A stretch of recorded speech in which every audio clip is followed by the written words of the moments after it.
In the forests of West Africa, where gold flowed through kingdoms and rival chiefs fought for power, a legend was born. Not from conquest alone, not from blood alone, but from belief. At that time, there was no great Ashanti Empire, no united kingdom, only divided states, tribes separated by rivalry, by ambition, by fear, each fighting for survival, each protecting its own power. And because they were divided, they were vulnerable. But one man saw something different. Osei Tutu. He was not the strongest ruler, not the richest, not the most feared. But he understood something the others did not. An enemy can defeat tribes, but defeating a united people is far harder. And so, he began to build something larger than a kingdom, a nation. But power alone would never be enough. Because people do not unite only through fear. They unite through belief. And that is when another figure emerged. A priest, a mystic, a man believed to speak with forces beyond the physical world. Okomfo Anokye. Together, the king and the priest would create something that history would never forget. A symbol so powerful that it could unite warriors, chiefs, entire nations. And according to legend, it did not come from earth. It came from the sky. As chiefs gathered beneath the trees, watching in silence, the air changed. The wind grew still. And suddenly, a golden throne began descending from above, glowing, untouched by human hands. The chiefs stared in disbelief, because this was no ordinary object. This was the Golden Stool, the soul of a nation. A symbol of unity, of destiny. And from that moment on, everything changed. The divided states of the region would no longer stand alone. Under Osei Tutu, they would unite, fight together, conquer together, and build one of the most powerful warrior empires in African history. But empires are not built peacefully, and the moment unity was born, war became inevitable. Because surrounding kingdoms would not surrender power easily. Blood would be spilled. Battles would be fought. And the man who united the tribes would soon become something greater. A king, a conqueror, a legend. And this is the story of the rise of the Ashanti Empire. Before the empire, before the wars, before the Golden Stool united a people, there was a land rich beyond imagination. The forests of West Africa. Dense, vast, filled with rivers, trade routes, and gold. So much gold that merchants from distant lands crossed deserts and oceans to reach it. This region was not empty. It was alive. Villages thrived beneath the forest canopy. Markets overflowed with trade. Chiefs ruled over their own territories, guarding wealth, power, and influence. Among these people were the Akan states. independent kingdoms, connected by culture and language, but divided by rivalry. Each state had its own ruler, its own warriors, its own ambitions. Some were powerful, others smaller, but none strong enough to dominate the others completely. And that division would shape everything. Because while the Akan states fought among themselves, the world around them was changing. Trade was expanding. New weapons entered the region. And on the coast, foreign powers were arriving. European ships. At first, they came for trade. Gold, ivory, resources. The wealth of West Africa had already become legendary, and whoever controlled that wealth controlled influence, power, opportunity. But trade also brought danger, because competition between states was growing more intense. Some chiefs became richer than others. Some gained access to firearms. Others lost influence. Trust weakened. Rivalries deepened. And slowly, the balance of power began to shift. Wars broke out. Not massive wars of empire, but constant struggles. Raids. Conflicts. Retaliation. One state against another. And because no one was united, victory never lasted. Power changed hands constantly. A kingdom would rise, then weaken. A chief would gain influence, then lose it. The region was trapped in a cycle of division. And in that cycle, there was one state that stood above many others. Denkira. A powerful kingdom that controlled trade routes, wealth, and influence across the region. Many smaller states paid tribute to it. Some feared it. Others hated it. But few could challenge it directly. Because Denkira was strong, organized, dominant. And among the states beneath its shadow was a smaller kingdom, Kumasi. At the time, few would have imagined that this kingdom would one day reshape the region completely. But within Kumasi, something was changing. A vision was beginning to form. Not just of survival, but of unity. Because there were leaders who understood something dangerous. As long as the Akan states remained divided, they would always be vulnerable. to stronger kingdoms, to internal conflict, and eventually to outside influence. What they needed was not another temporary alliance, not another short-lived victory. They needed something permanent, a shared identity, a shared purpose, a power greater than individual tribes and rivalries. And soon, two figures would emerge who believed they could create it. One, a king. The other, a priest. Together, they would transform a divided land into an empire. And the symbol of that transformation would become legendary.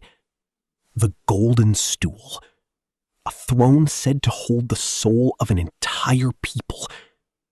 And once it appeared, West Africa would never be the same again. Before he became a king, before he united kingdoms, before his name became part of legend, Osei Tutu was simply a boy born into a divided world. At the time, the Akan states of West Africa were powerful, but fractured. Every chief guarded his own territory. Every kingdom protected its own interests. And above many of them stood stronger powers that demanded loyalty and tribute. It was a world where survival depended on politics, alliances, and strength. And from a young age, Osei Tutu learned that quickly. He was born into the royal family of Kumasi, a growing state that was still far from becoming an empire.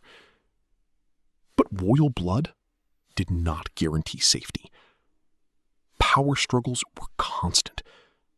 Rivalries between leaders could turn deadly without warning. And as tensions grew, Osei Tutu was eventually forced into exile. Far from home, far from power. For many, exile would have been the end. But for Osei Tutu, it became an education. Because while away from Kumasi, he observed something important. He saw how stronger kingdoms ruled, how alliances were formed, how authority was maintained. And most importantly, he understood why his own people remained weak. Division. The Akan states shared culture, language, traditions, but they constantly fought each other. And divided people are easier to control. That realization stayed with him, because Osei Tutu did not dream of ruling one small kingdom. He imagined something greater. Unity. A single power strong enough to stand above the endless rivalries. But dreams alone do not build empires. He needed allies. And eventually, he met the man who would change everything. Okomfo Anokye, a spiritual leader, a priest surrounded by mystery. Some believed he possessed supernatural power. Others believed he was simply brilliant. Perhaps he was both. But whatever the truth, his influence was undeniable. The bond between the two men became powerful almost immediately. Osei Tutu brought political vision. Anokye brought spiritual authority. Together, they understood something critical. People unite more easily around belief than fear. And if they wanted to create something lasting, they needed more than armies. They needed identity, purpose, a reason for separate states to see themselves as one people. So Osei Tutu returned to Kumasi, not just as a prince, but as a leader with ambition.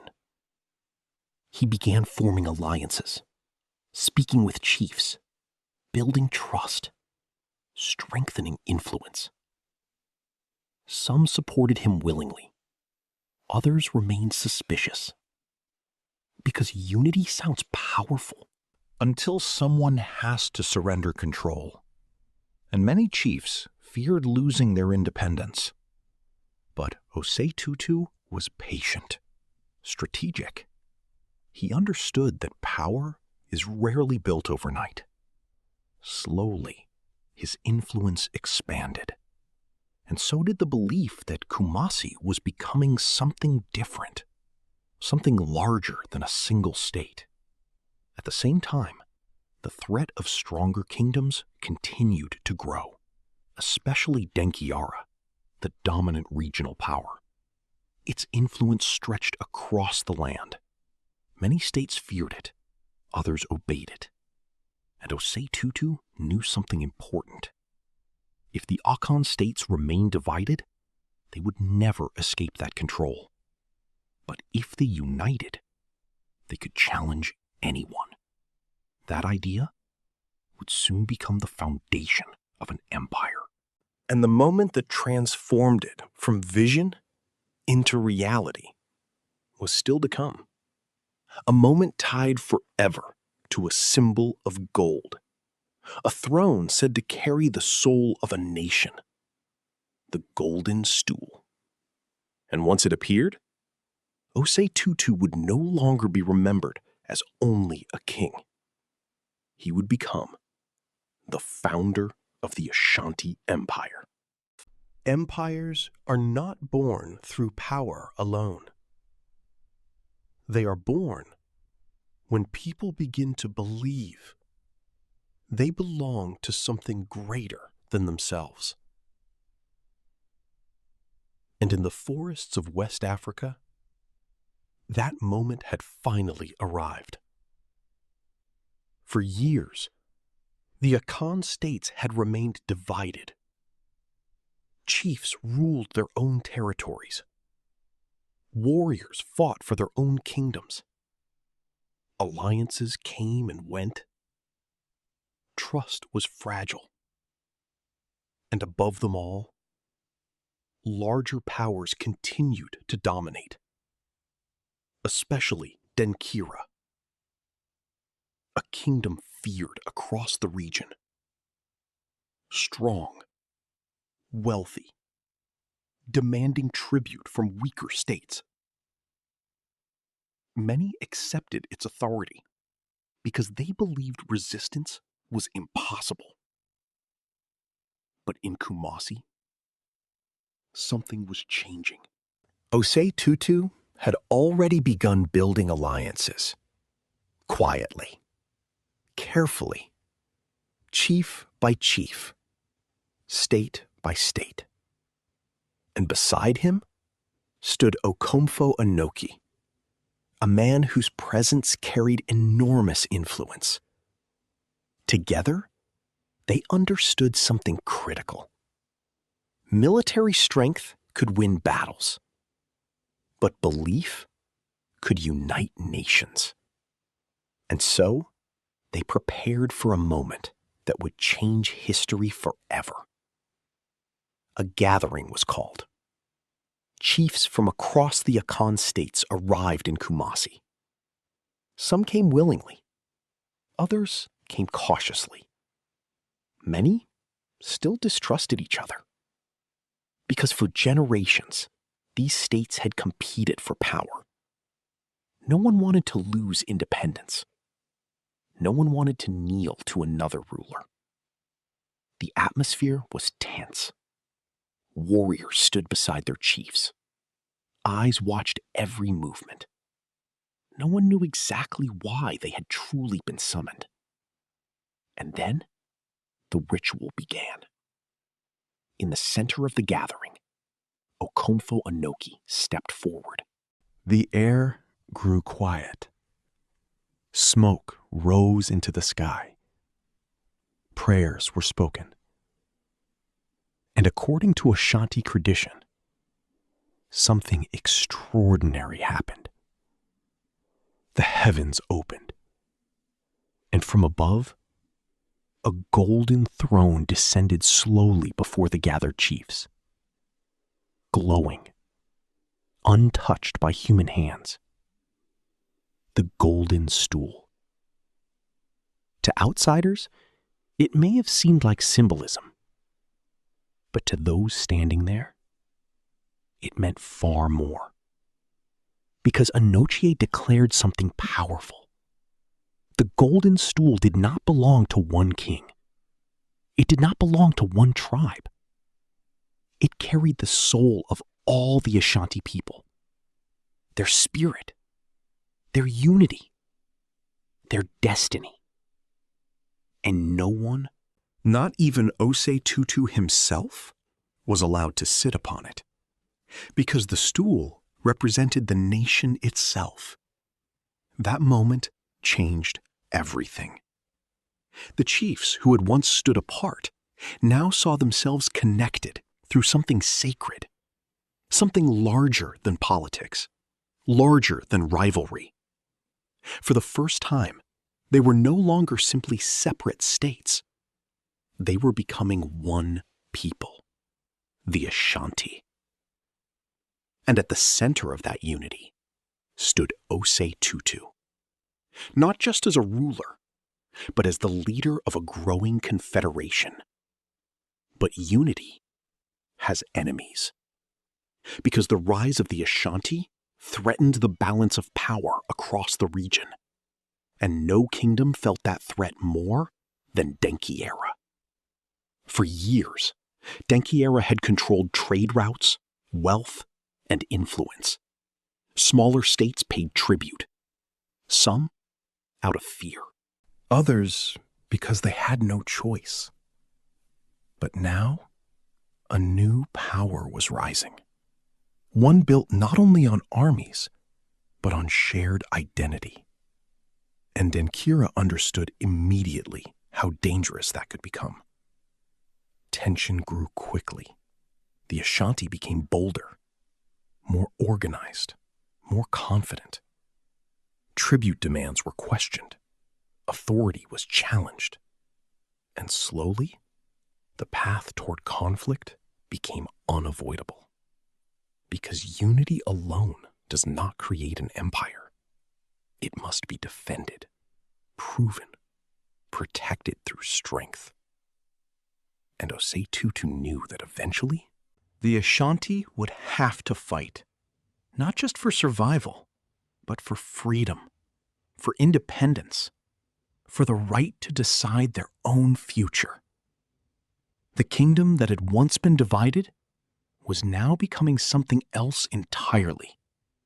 A force, a people connected by belief, by leadership, and by the Golden Stool itself.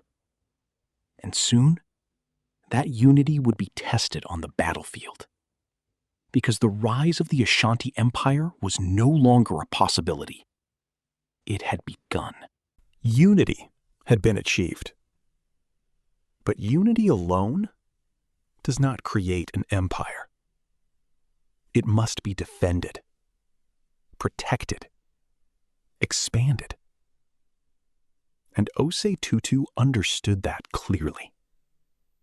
Because surrounding kingdoms were watching carefully, some with fear, others with anger. The rise of the Ashanti threatened the old balance of power, especially Denkira. For years, it had dominated the region, controlled trade, demanded tribute, and ruled through strength.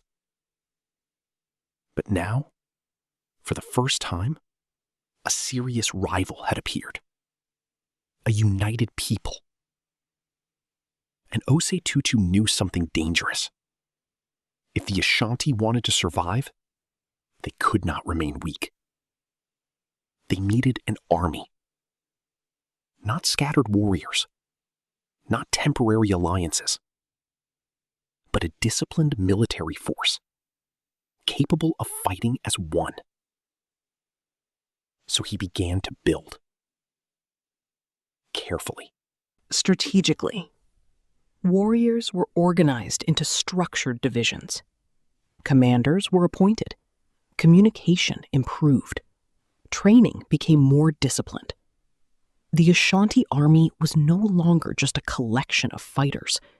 It was becoming a system, a machine built for war.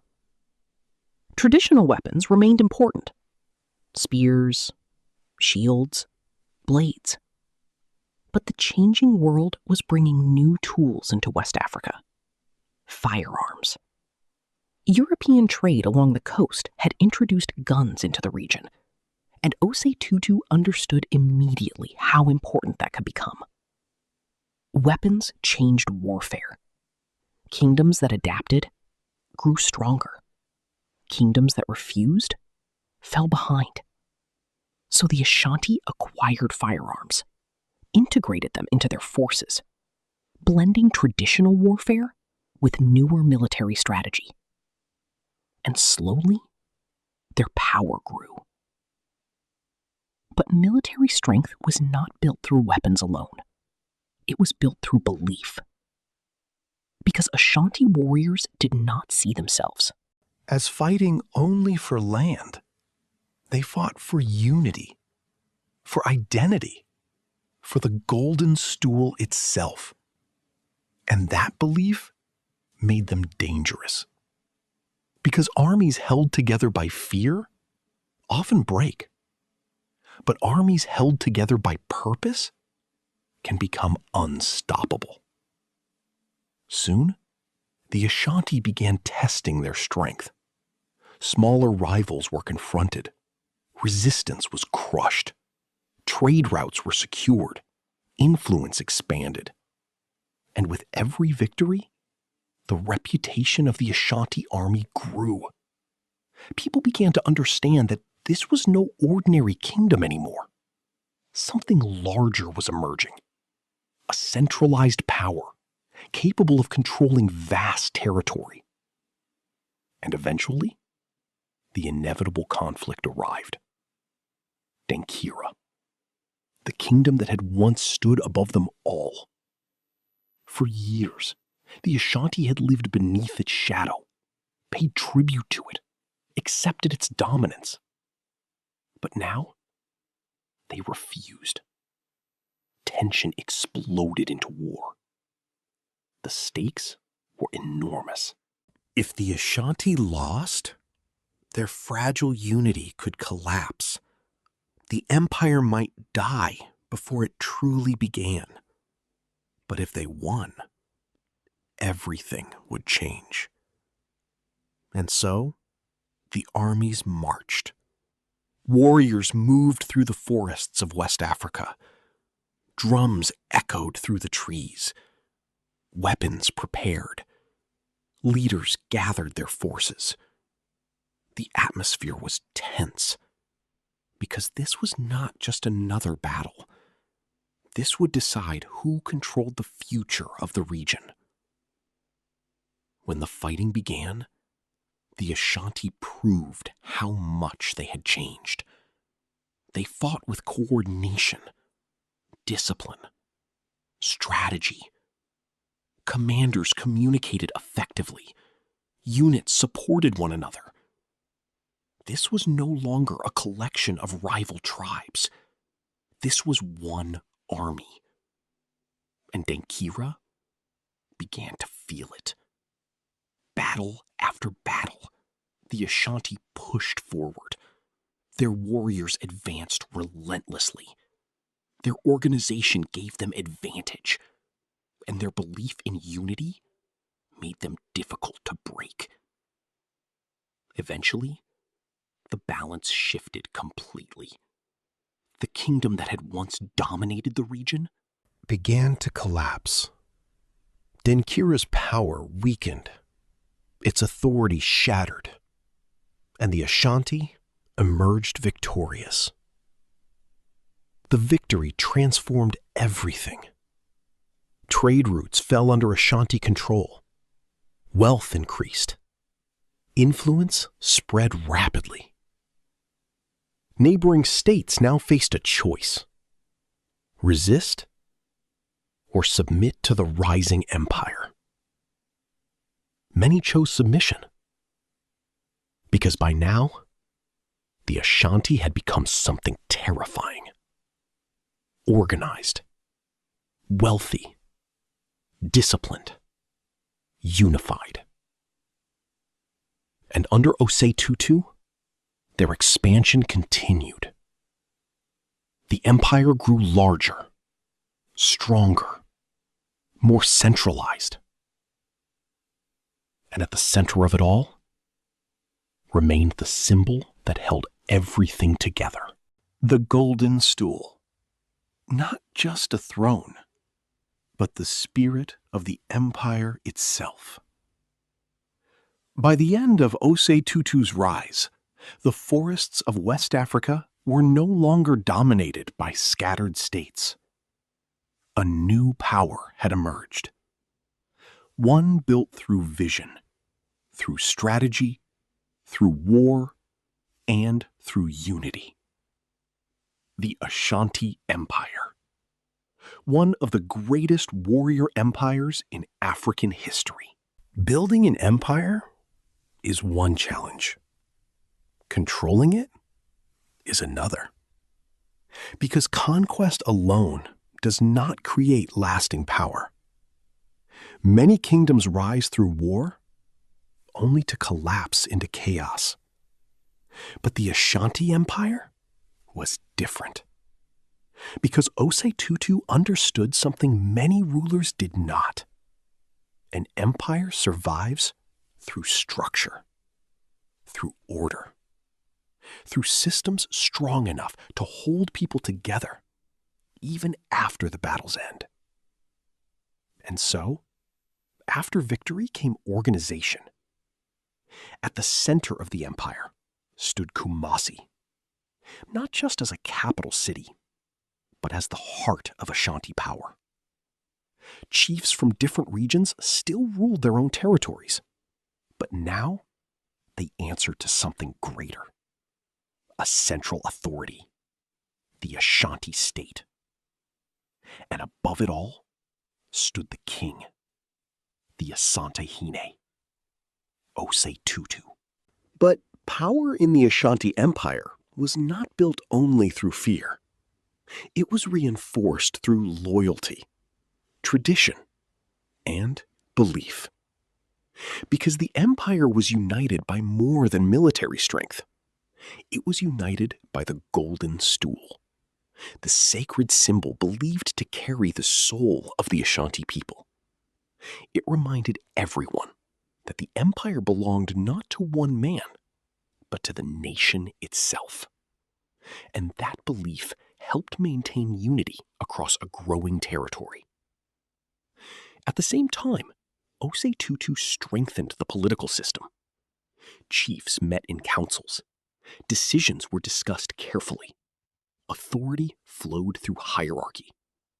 Local rulers kept influence, but rebellion became far more difficult. Because now, the Ashanti acted as one structure, one connected power. And while the empire grew politically, it also grew economically. Gold flowed through Ashanti lands. Trade routes expanded. Markets became more active. Merchants traveled through the region, bringing goods, weapons, and wealth. The forests of West Africa had always been rich. But under Ashanti control, that wealth became organized, controlled, protected. And as trade increased, so did power. Because wealth strengthens armies, builds cities, rewards loyalty, and the Ashanti used it wisely. Tribute flowed into the empire from surrounding territories.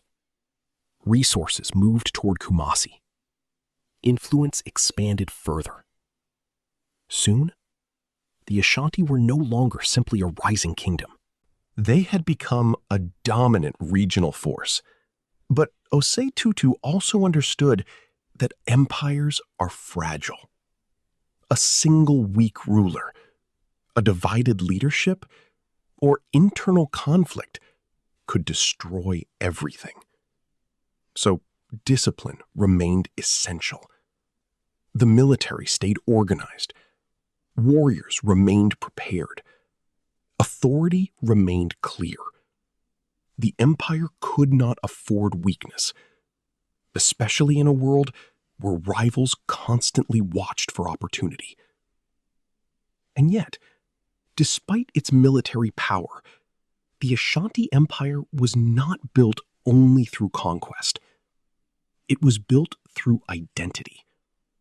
People began seeing themselves as part of something larger, not just separate clans or villages, but Ashanti, a united people, connected through leadership, through culture, and through shared purpose. That may have been Osei Tutu's greatest achievement, not simply creating a kingdom, but creating a nation. One strong enough to survive beyond a single generation. And as the empire continued to grow, its reputation spread across West Africa. The Ashanti had become wealthy, organized, powerful, and feared.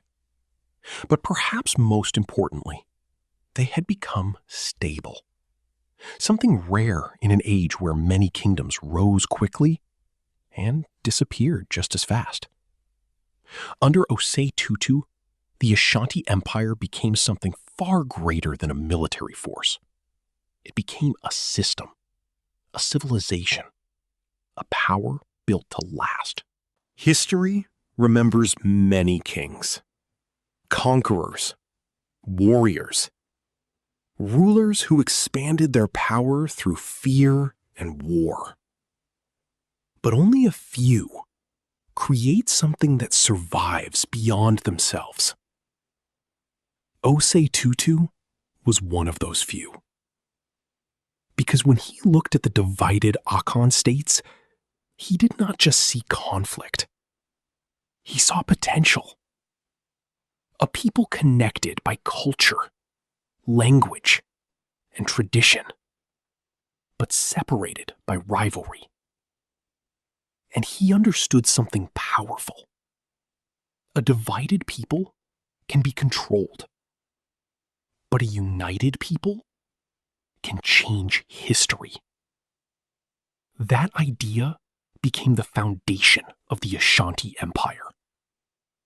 An empire built not only through conquest, but through unity. And that is what made it different. Because Osei Tutu did not simply create a stronger kingdom. He created identity, a shared purpose, a nation. The symbol of that unity, the Golden Stool, became far more than a royal object. It represented the soul of the Ashanti people, their connection to one another, their loyalty to the empire. And even after Osei Tutu's lifetime, that symbol remains sacred, protected, respected, untouched. Because empires can lose battles, kings can die, but symbols powerful enough to unite generations can survive for centuries. And the Ashanti Empire did survive, long after Osei Tutu. It continued to grow in strength, wealth, and military power. Its influence spread across West Africa. Its armies became feared, its leadership respected. For generations, the Ashanti remained one of the region's most powerful states. And even when foreign empires eventually arrived in greater force, the Ashanti did not surrender easily. Because the spirit of resistance, the spirit of unity, had already become part of their identity. That legacy began with Osei Tutu. But perhaps his greatest achievement was not military victory. It was proving that unity itself can become power. That separate kingdoms, separate leaders, separate people can become stronger together than they ever were alone. And that lesson reaches far beyond history. Because throughout time, many powerful nations have risen through conquest. But the strongest civilizations often rise through connection, through belief, through shared purpose. And in the forests of West Africa, one king understood that centuries ago. Today, the story of Osei Tutu still lives on. Not only in history books, not only in legends, but in culture, in identity, in memory. The Ashanti Empire became one of Africa's greatest powers because one leader dared to imagine something larger than himself. A united people, a united future, a united empire. And that is why Osei Tutu is still remembered today, not just as a king, but as the man who built a nation.